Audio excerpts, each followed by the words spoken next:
नमस्कार. ATS अविरत थोडं सोशलमध्ये तुम्हा सर्वांचं स्वागत. आज आपण नवरात्रीचे 6 दिवसामधल्या पिवळ्या रंगावर आपण बोलणार आहोत. पिवळा रंग म्हणजे हा उत्साहाचा, आनंदाचा असा रंग आहे. आणि आपल्यासमोर आहेत आज प्रारंभाच्या संचालिका डॉक्टर अरुंधती भालेराव, BA नागपूर विद्यापीठातून bachelor of education BEd, bachelor of dramatic Aurangabad, master of dramatic Aurangabad, PhD नाट्यशास्त्र Rashtrasant Tukdoji Maharaj Vidyapeeth Nagpur, certificate course of journalism, समन्वयिका म्हणून 9 वर्षाचा स्थानिक CBSE शाळेतील अनुभव, ठाणे केबल वृत्तवाहिनीच्या वृत्तनिवेदिका, मुलाखतकार, हिंदी मराठी कार्यक्रमांच्या निवेदिका, मुंबई आकाशवाणी हाय कलाकार, ठाणे नवदुर्गा पुरस्कार, ठाणे कलारत्न पुरस्कार, लोकमत सखी सन्मान, ठाणे नगररत्न पुरस्कार, board award, board organisation Mulund, Thane गौरव पुरस्कार व असे अनेक. त्याच्यामध्येच मोटिवेशनल स्पीकर म्हणून अरुंधती मॅडम प्रसिद्ध आहेत. आजचा आपला विषय आहे, आजचा 6वा दिवस नवरात्री स्पेशल. आपण याच्यातनं मॅडमकडनंच थोडं जाणून घेऊया की नवरात्रीचे 5 दिवस आपण वेगवेगळ्या विषयांवर जसं बोललेलो आहोतच, तसं आजचा 6वा दिवस आहे. आजचा रंग आहे पिवळा. तर ह्याविषयी थोडंसं असं म्हणतो की आपण येलो स्टँड्स फॉर हॅपीनेस. नमस्कार ताई. आजचा आपला टॉपिक आहे येलो फॉर हॅपीनेस. तर आनंदाची व्याख्या म्हणजे तुम्ही आम्हाला काय सांगाल त्याच्याबद्दल? तुझ्याचकडे पाहून सांगते की आता प्रश्न विचारताना तुझ्या चेहऱ्यावर किती आनंद आहे, किती उत्साह आहे.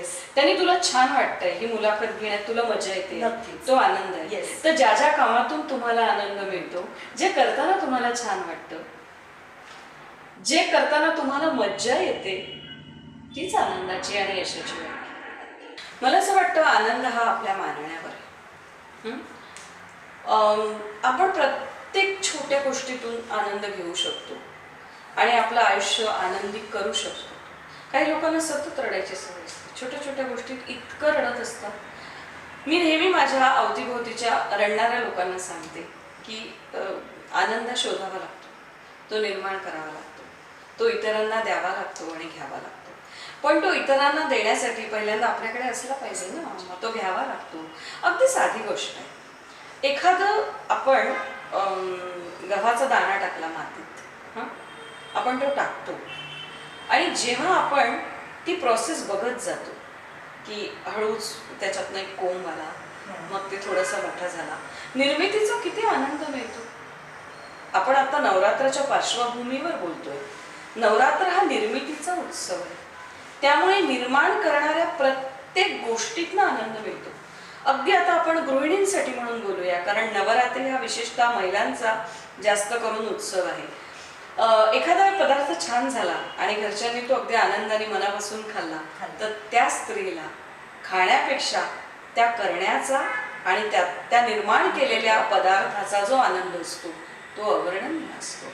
सो आनंद हा प्रत्येक गोष्टीत न घेता येतो. लहान मूल पहिल्यांदा हुंकार द्यायला लागतं, हो हो असं ते हुंकार त्याचं ऐकणं सुद्धा आईवडिलांना, कुटुंबियांना तर आनंद देतच, पण त्याला बघायला येणाऱ्या सगळ्यांनाच तो आनंद मिळतो. सो आनंदाची संकल्पना ही मागण्यावर.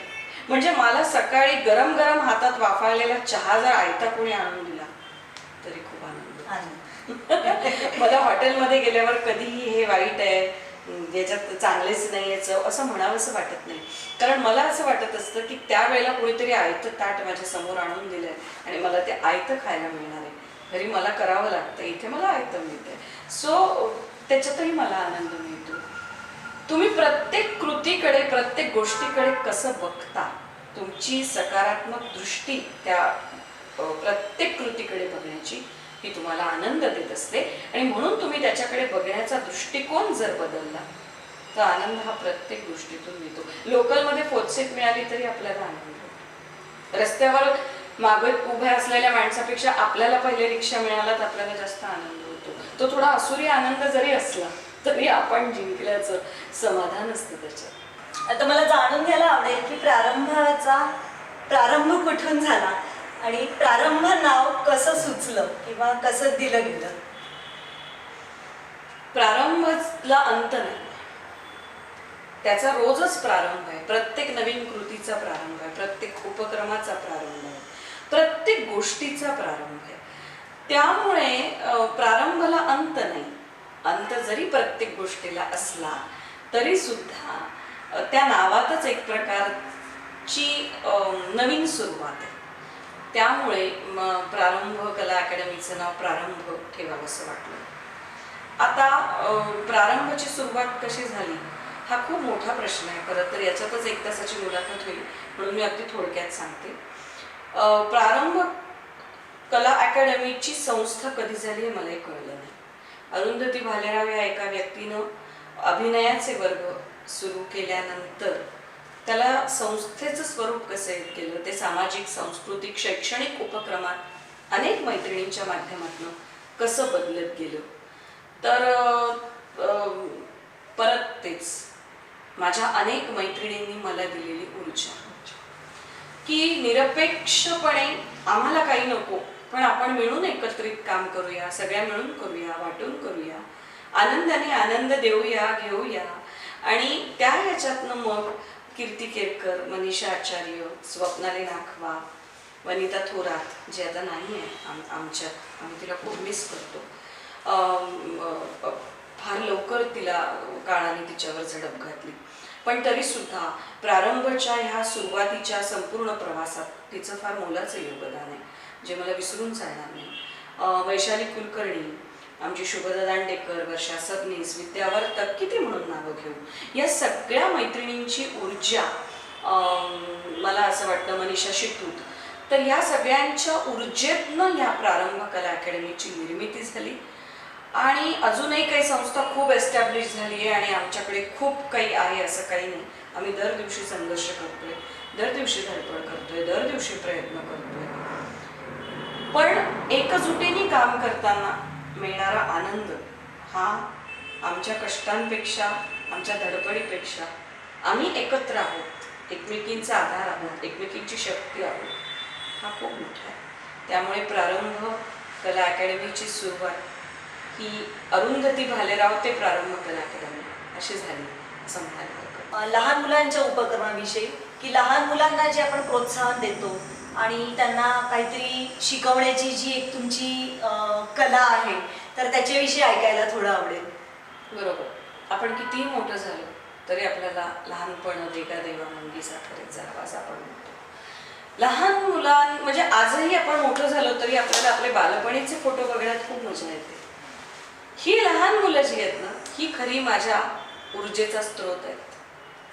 लहान मुलांबरोबर जेव्हा चळवळ सुरू केली तेव्हा खरं म्हणजे मी मुलांबरोबर काम करेन असं मला कधीच वाटलं नव्हतं. मी अभिनेत्रीच होण्यासाठी मुंबईत आले होते, पण बहुतेक ईश्वराची इच्छा होती आणि ईश्वर इच्छा भली असे. त्याची इच्छा अशी होती की मी काहीतरी वेगळ्या पद्धतीचं मुलांसाठी काम करावं, महिलांसाठी करावं, आणि म्हणून मला अभिनेत्री होताना इतक्या अनेक अडचणी आल्या की मी ते सोडून दिलं आणि कौटुंबिक अडचणीमुळे, आणि मी मुलांकडे वळले.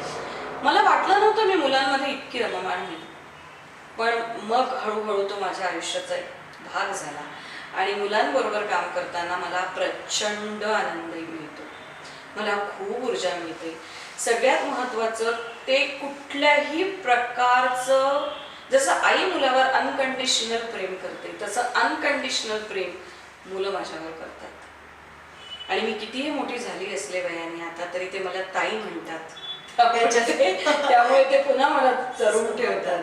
सो ते ज्या पद्धतीने माझ्याबरोबर एक प्रकारे माझ्यामध्ये सामावतात किंवा माझ्याबरोबर त्यांचा संवाद असतो की एखाद दिवशी मी जर गबाळी गेली तर ते म्हणतात, काय ग आज कशी आली ताई, जरा चांगली साडी घालायची ना. असं इतक्या हक्काने एखादं मूल आपल्या आईला म्हणू शकतं तसं ते मला म्हणतात. किंवा ते एका मुलाने मध्ये मला प्रश्न विचारला, तुझ्याकडे एकच ड्रेस आहे का, नेहमी एकच ड्रेस घालून येते. म्हणजे तितकं फ्रीडम आमच्यामध्ये आहे की ते माझ्या चुका पण मला दाखवतात आणि कुठलीही डिप्लोमसी त्याच्यात नसते, अत्यंत ट्रान्सपरन्सी असते. तर मुलं हे खरोखर निस्सीम प्रेम करतात. तिथे गेल्यानंतर सगळ्या प्रकारचे ताण हलके होतात आणि खरोखर एक प्रकारचं स्ट्रेस बुस्टर अशा दोन्ही भूमिका ते अत्यंत उत्तम पद्धतीने निभवत असतात आणि म्हणून मला मुलांबरोबर खूप मजा येते आणि वेगवेगळे उपक्रम प्रारंभ मुलांसाठी बालमहोत्सव करते. प्रारंभ मुलांसाठी आत्ता तर ऑनलाईनच्या काळात आम्ही मुलांसाठी खूप उपक्रम राबवले. मुलांचे वार्षिक वर्ग असतात, वेगवेगळ्या शॉर्ट फिल्म्स आम्ही मुलांसाठी केलेल्या आहेत. असं खूप काम आम्ही मुलांसाठी करतो. लहान मुलांमध्ये एक जो निरागसता भावना आहे किंवा त्यांना प्रत्येक गोष्ट आत्मसात करण्याची जी आवड असते तर तीच आपण कायम लक्षात ठेवून त्यांनाच एनकरेज केलं पाहिजे. त्याच्यामुळे एक तर दोन फायदे होतात की आपल्या मनावरचा ताणही हलका होऊ शकतो. मला वाटतं महिलांच्या चळवळीकडे तुम्ही कशा पद्धतीने वळलात आणि पुढचा प्रश्न माझा त्याच रिलेटेड तुम्हाला असेल की ह्या सध्याच्या कोविडच्या सिच्युएशनमध्ये नक्कीच प्रत्येक महिलेला एक स्वतःमधला आत्मविश्वास जागं करणं, मग ती वर्किंग असो किंवा घरात राहणारी असो, तर ते सध्याच्या काळात खूपच महत्त्वाचं आहे. तर त्याविषयी थोडं सांगाल तर. महिलांच्या चळवळीकडे वळले म्हणजे परत तेच बालनाट्य शिबिरांना जेव्हा युजली माता सगळ्या सोडायला यायच्या, त्या बाहेर गप्पा मारत बसायच्या आणि खिडकीतनं वाकून बघायच्या आत काय चाललंय, तेव्हा त्यांना वाटायचं आपणही असं काहीतरी करावं. खूप आनंद देणारी प्रोसेस आहे. आणि मग त्यातनं आमची महिलांची नाट्य चळवळ सुरू झाली. मग त्यातनं महिला महोत्सव सुरू झाले. महिलांसाठी वेगवेगळे आम्ही वर्कशॉप्स घ्यायला सुरुवात केली. मी स्वतः ते ट्रेनिंग देते ॲज अ थिएटर एक्सपर्ट म्हणून. आणि ते करत असताना एक गोष्ट खूप जाणवली की गृहिणींना या सगळ्या गोष्टींची खूप गरज आहे. मग ती गृहिणी घरात राहणारी असू दे किंवा मग ती नोकरी करणारी बाहेर एखादी जाणारी स्त्री असू दे, पण तिला स्वतःसाठी जगावंसं वाटतं.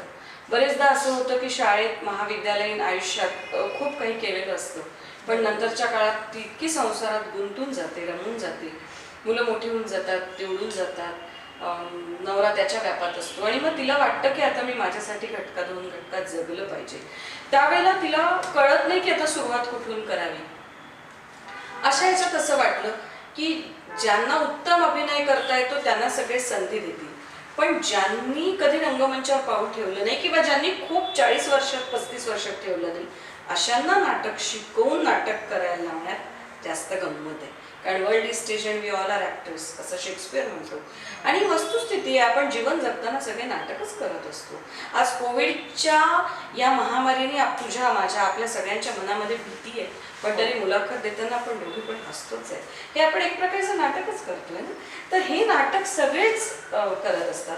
तर हे नाटक प्रशिक्षण देऊन उत्तम पद्धतीने रंगमंचावर जर त्यांना करायला दिलं तर त्याच्यातनं त्यांचा कॉन्फिडन्स वाढेल, त्याच्यातनं त्यांना एक 4 मैत्रिणी मिळतील, आपण काहीतरी केलं हे समाधान मिळेल, स्वतःसाठी जगल्याचा आनंद मिळेल. आणि जर काही आधी नाटक केलंही नसेल तर अरे वा आपण उत्तम नाटक करू शकतो, याच्या पुढे आपण 4-2 सिरियलमध्ये काम करायला हरकत नाही असंही वाटू शकतं. आमच्या अनेक मैत्रिणी ज्या आधी कधी काही काम करत नव्हत्या त्या आता सिनेमांमध्ये सिरियल्समध्ये छोटे मोठे रोल करायला लागल्या. काही जणी स्वतःचा उत्तम कविता करायला लागल्या, काही जणी स्क्रिप्ट लिहायला लागल्या, काही जणी नाटक डिरेक्ट करायला लागल्या. सो कुठेतरी स्वचा शोध या प्रोसेसमधनं घेण्याची संधी या आमच्या व्यासपीठाच्या माध्यमातून त्यांना मिळाली असं म्हणताना अतिशयोक्ती होणार नाही असं वाटतं. आता प्रश्न दुसरा कोविडचा.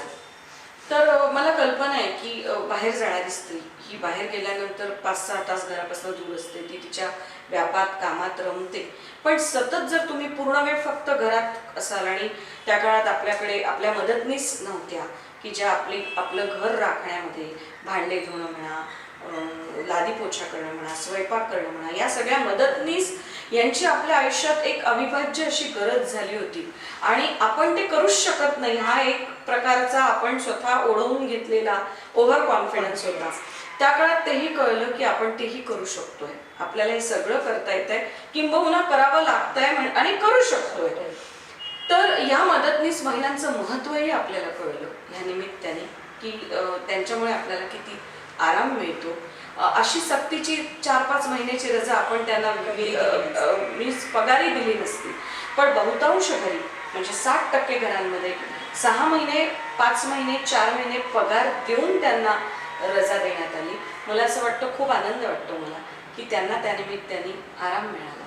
अशी सुट्टी त्यांना म्हणजे जशी ऑफिसेसमध्ये एक प्रकारची लीव असते तशी महिन्यातल्या 2 सुट्ट्या व्यतिरिक्त त्यांना सुट्टी नसते. ही सक्तीची रजा आपल्याला त्यांना द्यावी लागली. त्याचा त्यांनीही आनंद घेतला. त्यांना आपली जाणीव कळली, कदर कळली, आपल्याला त्यांची कळली. आणि ह्या काळामध्ये मग ह्या महिलांना एक प्रकारे आपण एक आनंद समाधान दिलंच. पण कोविडच्या काळामध्ये प्रारंभ कला अकॅडमीच्या फेसबुक पेजच्या माध्यमातून माझ्याकडे निवेदन, कथाकथन, सूत्रसंचालन शिकून गेलेल्या आता 20 वर्षात 10,000च्या वर महिला असतील. सगळ्यांना तर काही संधी देणं शक्य नव्हतं, पण त्यातल्या निवडक मला वाटतं 55 जणींना 27 दिवस 55 अभिवाचक, 45 लेखक, 55 लेखक अशा माध्यमातनं आम्ही मुलांसाठी उपक्रम राबवत मोठ्या महिलांना संधी दिली.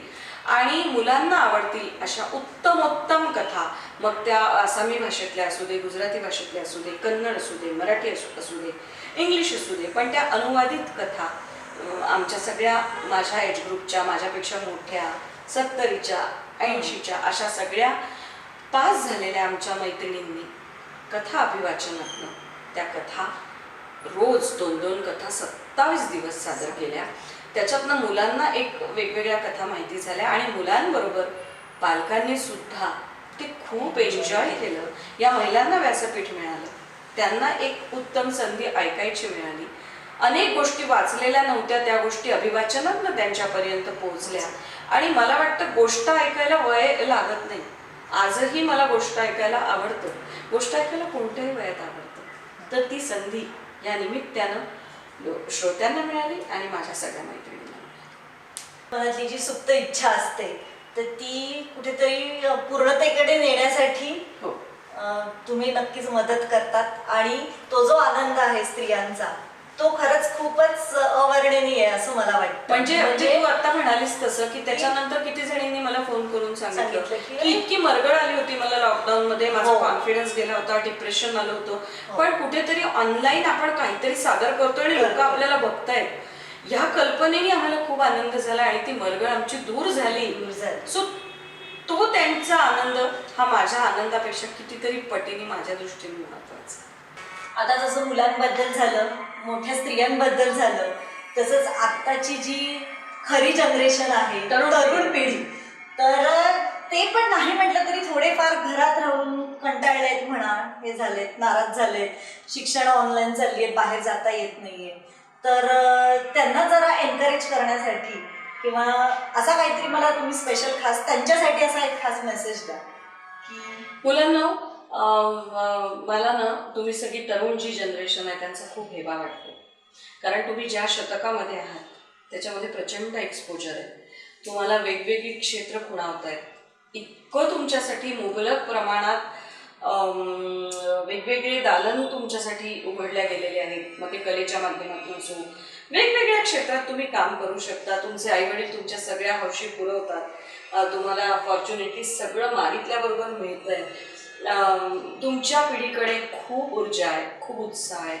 आम्ही खूपच बुद्धू होतो असं मला वाटतं कधी कधी, पण तुम्ही खूप शार्प आहात. ही जनरेशन खूप मस्त आहे, स्मार्ट जनरेशन आहे. आणि तुम्हाला सांगू, मी तुमच्यासारख्या मुलांबरोबर काम करण्यात खूप रमते, कारण त्यात माझा स्वार्थ असतो. तुमच्याबरोबर राहिल्यानंतर अनेक गोष्टी माहिती होतात. तुमच्यासारख्या मुलांमुळे मी टेक्नोसाठी झाले.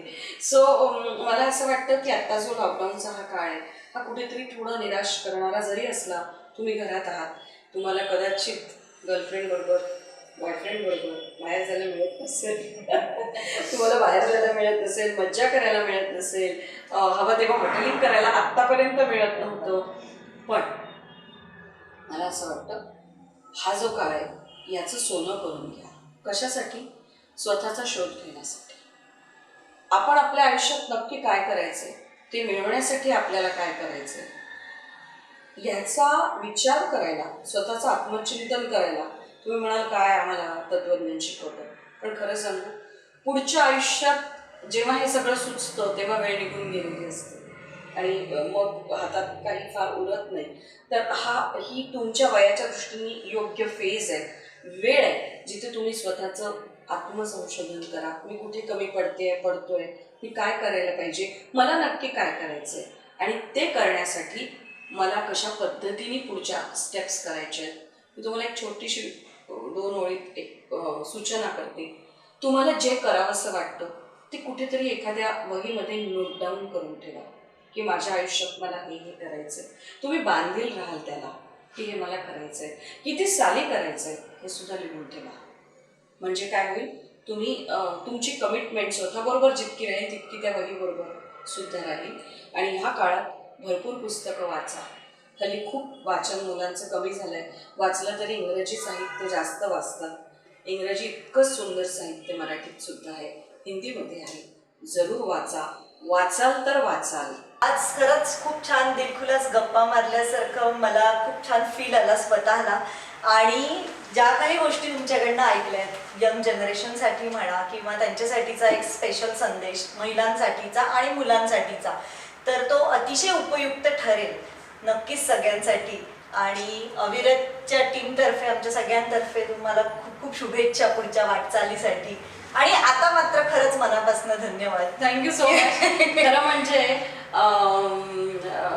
या लॉकडाऊनच्या काळामध्ये काही स्पेशल घडत नव्हतं आणि मला तुम्ही स्पेशल केलं या मुलाखतीच्या माध्यमातून, त्याबद्दल थँक्यू सो मच. चालेल. असंच अविरत पेजला तुमचे काय कमेंट्स असतील ते जरूर कळवा. तुम्हाला हे आमचा आजचा इंटरव्ह्यू मोटिवेशनल कसा वाटला ते पण कळवा. लाईक करा, शेअर करा पेजेस. धन्यवाद.